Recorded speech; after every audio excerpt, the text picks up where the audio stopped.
How do you create it? Well, How do you grade tackling grade through it. 3 games? I think we've been fairly consistent at our tackling. And again, often you're going to be in the battle before you really see how it is. But we've definitely been doing effective thus far. And you only know how good you are off of your last performance. So we still have to keep our thumb on it going into the next game. So once we get done with one game, we turn the page and we move on to teaching again, because the skill level is going to be better, obviously, this week, and we still have to go out there and execute and do our job.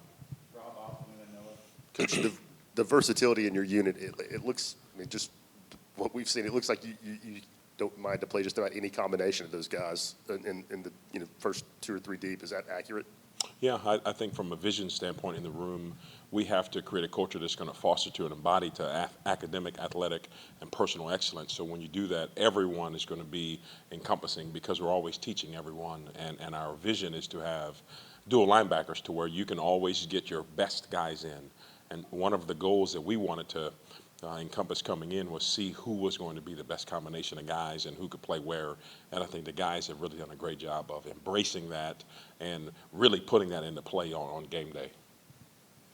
Coach Jackson Arnold leads them in rushing, so he's very capable with his legs. How does your group have to, I won't say spy, but have to be very cognizant of his ability to kind of leak out and make plays when things aren't there in the passing game? Yeah, and that's something that you really have to keep your eyes on when it comes to him being able to take off and run, but also them having some specific quarterback run games that they design. They do a great job, and he's obviously very efficient at what he does. He knows kind of when to take off, when it's there for him, and he is really smart at being able to get what he can get, and then he gets down. So we have to be very disciplined when it comes to us applying our job, doing our task. And if they do happen to get something, we got to let it go, a 1-0 mindset, go on to the next play.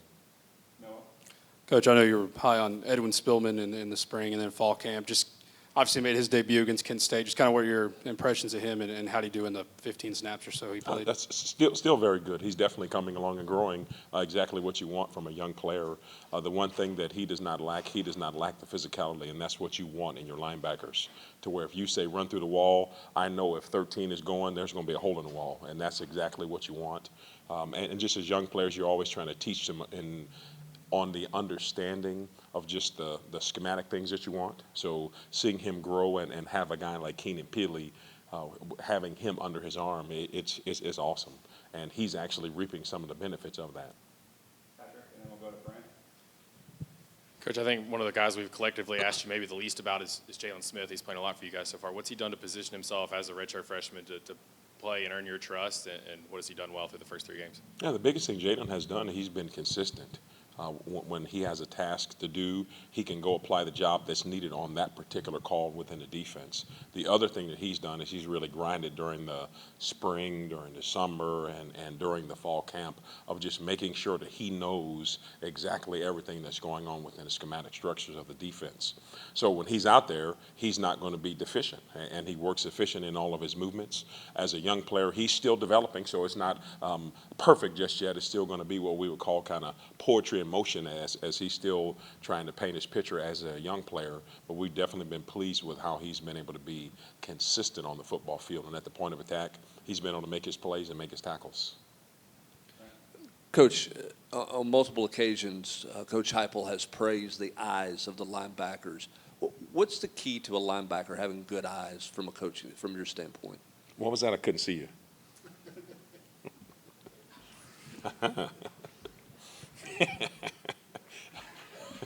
No, probably one of the best things to deal with when it comes to your eyes, number one, is just knowing that they have to be disciplined in the correct spot prior to the ball being snapped and when the ball is snapped. And I think that's the one thing that we work on a lot of time is going to be us more in just the visionary portions of the game, knowing what you can anticipate is going to happen, what's going to happen.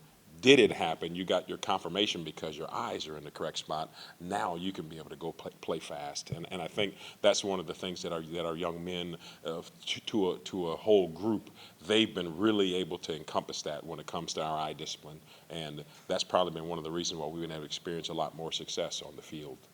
We'll take a few more. We'll go Vince, and then we'll go to Casey in the back. Up front, Coach. Jeremiah Thielander was telling us how excited he was to see Edwin Spillman make his debut? What were some of the things that you saw on tape from him? Who, from Jeremiah or from Edwin? Okay. Well, I couldn't settle the guys down on the sideline, number one, because when I put Edwin in the game, I didn't tell him. It was like we were coming off the field. Hey, you're going in the game. I did not give him 1 second to think about it.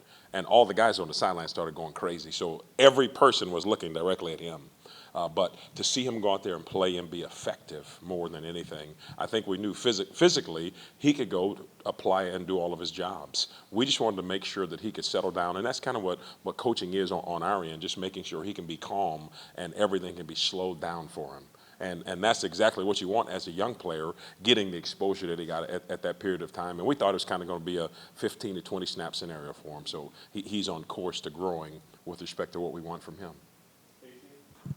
You mentioned how you guys are trying to find the perfect combos when you put out the linebackers on the field. What do you like about starting Arion and Keenan together? No, the one thing that you see from those guys when it comes to leadership and preparation, that's why that combination is really, really, really good. And I would, in my opinion, just kind of saying it's definitely for sure one of the best combinations in the country.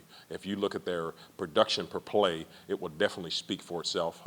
They do a great job in the preparation. When you talk about being the gym rats, the guys in the building, they're here early in the morning, late at night, watching film, studying, preparing, getting the information on to the teammates, to the next group of guys who are going in. They're exactly what you want. And then when you push play, you talk about two guys that play fast together. That's exactly what you want in your room.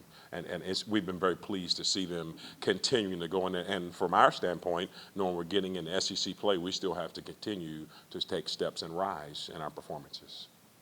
Anything else, Coach Inge? All right, thanks, guys. Thank you all. Go Vols.